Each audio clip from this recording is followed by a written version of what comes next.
Bonjour, ici Katia Nunez de bienécrire.com. Je vous présente une série de vidéos qui vont nous occuper pour les 6 prochains mois. On va changer un petit peu le style des prochaines vidéos, on va dire une petite trentaine de vidéos. Jusqu'à présent, on était dans de la grammaire, dans de la syntaxe. La grammaire, la syntaxe obéissent à des règles très strictes, c'est très réglé. Maintenant, on va passer à de la stylistique. Jusqu'à présent, la grammaire, la syntaxe permettait simplement de bien s'exprimer, ce qui est déjà énorme. Et on va passer donc à la stylistique où il y a un petit peu plus de subjectivité. Nous allons parler des figures de style. Autant en grammaire, il y a des règles, autant en rhétorique et en stylistique, il y a des concepts. Quand on étudie de la grammaire, de la syntaxe, de la conjugaison, de l'orthographe, on est dans du binaire, dans du oui-non, dans est-ce que cela obéit à la règle ou est-ce que cela n'obéit pas à la règle. La stylistique est largement plus nuancée. Cette série de très longues vidéos, cette très longue série de vidéos plutôt, est destinée à tout public. Vous pouvez suivre ces vidéos si vous passez votre brevet, que vous êtes au collège, si vous passez votre baccalauréat, si vous êtes à l'université ou si tout simplement vous êtes curieux et vous souhaitez apprendre à bien écrire avec style ou à bien analyser ce que les autres écrivent. Il y aura un code couleur pour indiquer qui doit apprendre quelle figure. Et ce code couleur sera simple. Donc, est-ce que vous devez apprendre si vous êtes au collège, si vous êtes au lycée, si vous êtes à l'université? Certaines figures que nous verrons seront du niveau université. Par contre, leur concept sera intéressant, même si vous ne retenez pas le nom. Et si vous êtes au collège ou au lycée, je vous conseille justement de ne pas apprendre le nom des figures compliquées. Simplement de comprendre leurs principes pour pouvoir analyser, éventuellement imiter si vous écrivez. Il est totalement hors de question, si vous êtes au collège, d'apprendre la locution latine pars pro toto pour comprendre le concept de ce type de synecdoque. Au final, ça ne vous servira à rien. Par contre, l'idée de cette figure, le concept de cette figure pourra vous être utile. Alors, je m'adresse aussi aux professeurs. J'ai cherché donc à vulgariser les figures de style et j'ai passé un temps assez énorme à me pencher là-dessus. Alors, je tourne ma petite ardoise. J'étais de ce côté-là, je tourne de l'autre côté pour me souvenir de ce que je voulais vous dire.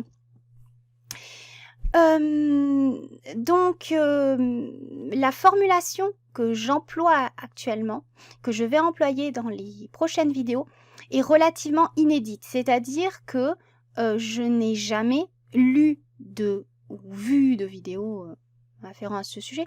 Je n'ai jamais lu aucun livre qui vulgarise les figures de style, mais d'une façon un petit peu plus complète, qui ne dit pas les banalités qu'on trouve dans les manuels scolaires. Voilà.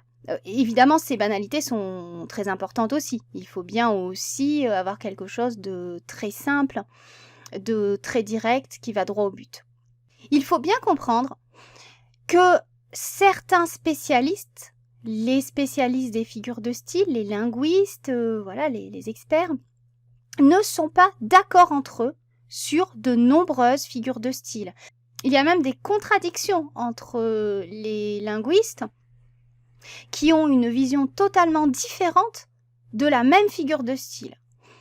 Les manuels scolaires, voire un grand nombre de livres universitaires, ne tranchent pas sur ce sujet. Alors c'est normal pour un manuel scolaire qui a pour but d'apprendre ce qui fait consensus, plus ou moins, d'apprendre aux élèves cela, on évite de trancher. On garde une certaine neutralité. C'est valable pour des livres universitaires qui veulent apprendre aux étudiants les grands concepts, les grandes idées, donc qui ne peuvent pas trancher sur certains problèmes linguistiques.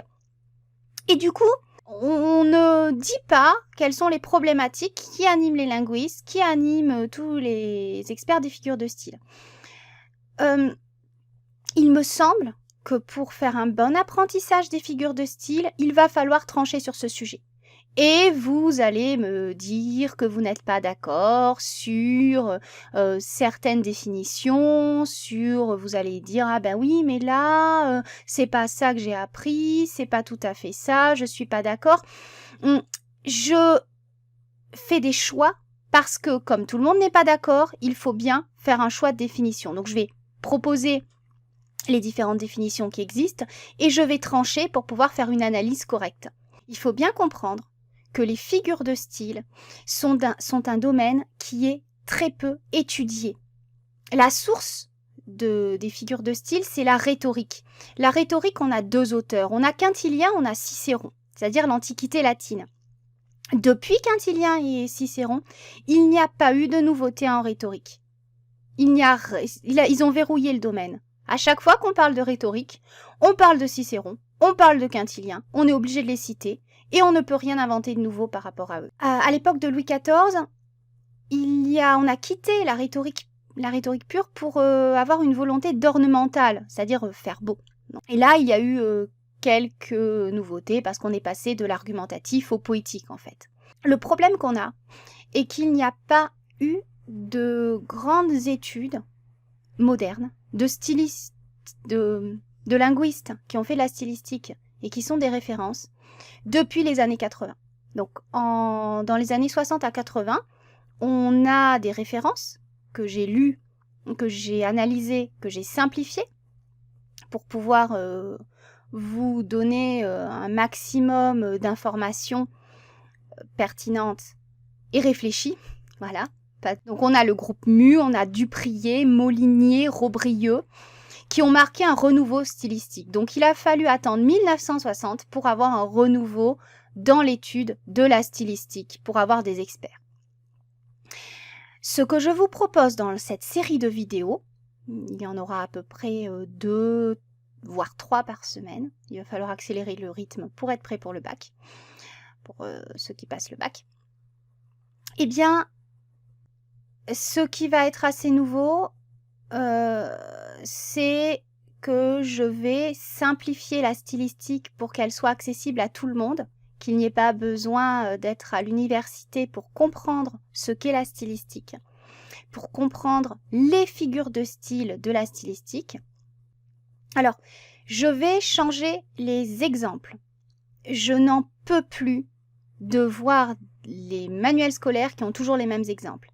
Ce qui se comprend pour éviter de se poser les questions qui divisent les linguistes, mais qui est assez gênant en tant qu'enseignante en fait. J'ai l'impression de faire toujours le même cours en permanence.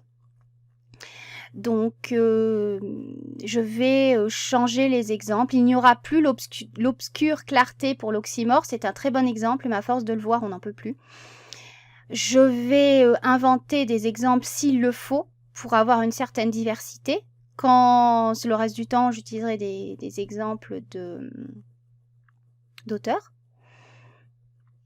Mais jusqu'à présent, autant les manuels scolaires que certains experts aussi se citent entre eux, ils utilisent les mêmes exemples. Et je pense vraiment qu'il faut un peu plus de diversité, de variété pour comprendre les concepts des figures de style et pour savoir les utiliser au quotidien.